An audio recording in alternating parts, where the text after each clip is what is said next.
Trump और Zelensky की मुलाकात से जुड़ी ये बड़ी खबर निकलकर सामने आ रही है और हेग में नाटो समिट के दौरान ये मुलाकात हुई है। ट्रंप जेलेंस्की में करीब 50 मिनट तक मुलाकात हुई, बातचीत हुई है। ट्रंप और जेलेंस्की में रूस और यूक्रेन सीज फायर पर बात हुई है। तो ट्रंप और जेलेंस्की के बीच रूस और यूक्रेन सीज फायर पर बात हुई है। ये बड़ी खबर निकलकर सामने आ रही है।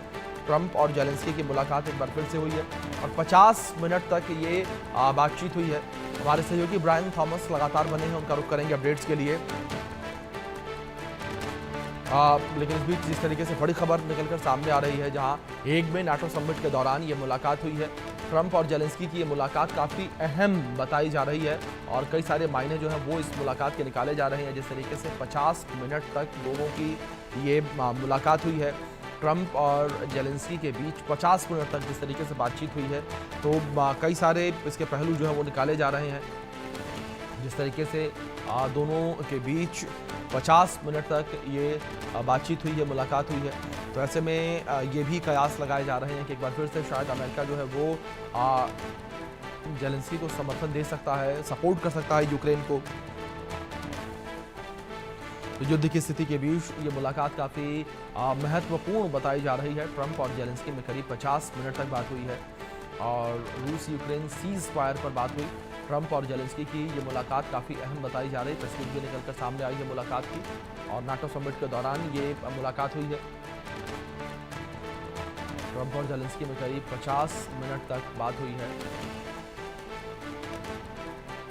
ट्रंप और जेलेंस्की में 50 मिनट तक बात हुई, जिसकी तस्वीरें भी आपके स्क्रीन पर हमारे सहयोगी ब्रायन हमारे साथ लगातार बने हैं, अपडेट्स के लिए उनका रुख करेंगे। ब्रायन, जिस तरीके से ट्रंप और जेलेंस्की की ये मुलाकात हुई, 50 मिनट तक मुलाकात हुई है और सीज फायर को लेकर चर्चा हुई, क्या ऐसे में ब्रायन ये माना जाए रूस और यूक्रेन की जो जंग है वो एक बार फिर से नए आयाम पर पहुंच सकती है? क्योंकि पिछले दिनों हमने देखा था कि यूक्रेन बैकफुट पर आता हुआ नजर आया था, क्योंकि ये कहा जा रहा था कि यूक्रेन को जो सपोर्ट अभी तक मिल रहा था वो सपोर्ट अब कम हो गया है या खत्म होता नजर आ रहा है।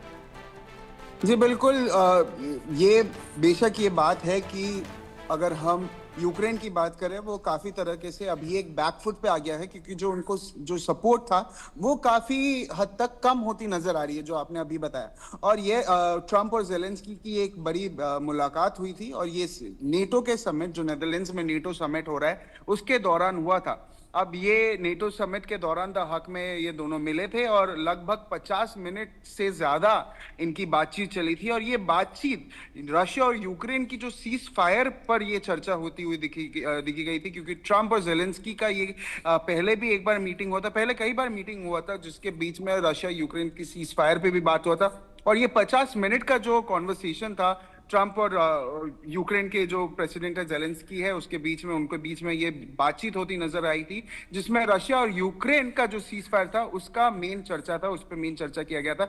जहां ट्रंप का ये कहना है कि जेलेंस्की को अभी सीज फायर का ऐलान कर देना चाहिए और उस पर ही मेंटेन करना चाहिए। और जो बैकफुट पे यूक्रेन गया है, क्योंकि उनका जो सपोर्ट है वो काफी कम नजर आ रहा है, उसमें उनका जो वॉरफेयर सिस्टम्स है या उनका जो इकोनॉमी है वो भी काफी हद तक डिस्टर्ब होती हुई नजर आ रही है। उसके वजह से ट्रंप ने ये कहा है कि जेलेंस्की को अभी इस वक्त बैकफुट में आ जाना चाहिए। और इन्होंने ये भी कहा है कि जेलेंस्की को एक और बार सोचना चाहिए, अगर वो सोच रहे हैं कि कोई सीज फायर वायलेट होगा या यूक्रेन की तरफ से रशिया में कोई अटैक होगा, वो नहीं होना चाहिए इस समय। अभिषेक जी ब्रायन, दूसरी ओर जिस तरीके से अगर बात की जाए, जो युद्ध की स्थिति इस वक्त बनी हुई है और रूस लगातार यूक्रेन के ऊपर हमले अपने और भी तेज करता हुआ नजर आ रहा है, और रूस ने फिलहाल जो अपडेट्स निकलकर सामने आई हैं उसमें यह दावा किया जा रहा है कि यूक्रेन के करीब 20% हिस्सों पर कब्जा कर लिया है। क्या ऐसे में रूस जो है वो भी अपनी रणनीति में बदलाव करता हुआ नजर आएगा? देखिए, अगर सीज फायर की बात करें, क्योंकि रशिया ने एक समर ऑफेंसिव जो है उन्होंने भी इंटेंसिफाई किया है, जिसमें रशिया ने लार्ज स्केल ऑफेंसिव जो समी है या खार्किव है, जो यूक्रेन के नॉर्दर्न ईस्टर्न रीजन्स है और साउथ ईस्टर्न रीजन्स है, जिसके हम खेरसो की बात करें या जापोरिजिया की बात करें, वहां उन्होंने अपने जो ऑफेंसिव है वो काफी तरीके से स्ट्रॉन्ग किया या तेज कर दिया है। अगर हम कॉम्बैट लेवल्स की बात करें, कॉम्बैट लेवल्स भी 30% ज्यादा बढ़ गई है अगर मार्च की बात करें, मार्च से ज्यादा। अब लगभग 150 से 200 के ज्यादा क्लैशेस भी हो रहे हैं रोज की बात करें।